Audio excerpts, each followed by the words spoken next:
জ্ঞান ও বিদ্যার আশীর্বাদ নিয়ে মর্তে আবির্ভাব দেবী সরস্বতীর। ফুল প্রসাদ আর মন্ত্রজপে সকালে দেবীর পূজা শুরু হয় ঢাকা বিশ্ববিদ্যালয়ের জগন্নাথ হলের মাঠে।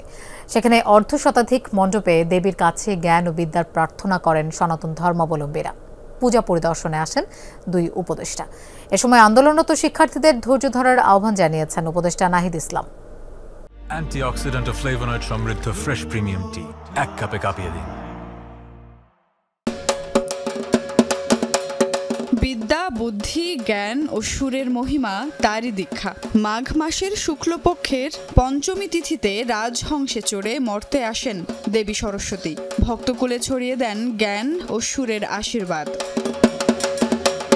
বসন্ত পঞ্চমীতে দেবী সরস্বতীর আবির্ভাব ঘিরে সকাল থেকেই ঢাকা বিশ্ববিদ্যালয়ের জগন্নাথ হলের মাঠে এই আয়োজন।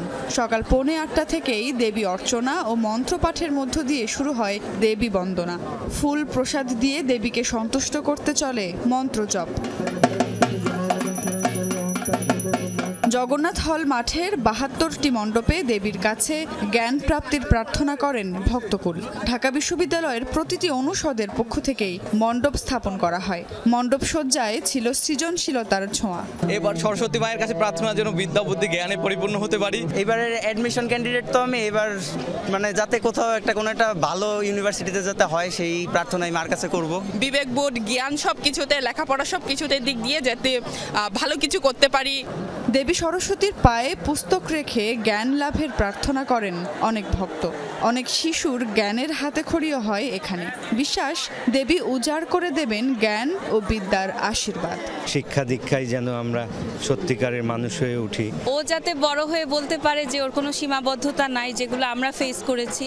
আমাদের যে স্বপ্নগুলো আছে, আমরা ভালো একটা জায়গায় চাকরি করতে পারি, বা আমাদের যে ব্যবসার ক্ষেত্রে বলেন বা সবার যে স্বপ্নগুলো আছে সেগুলো যেন পূরণ হয়।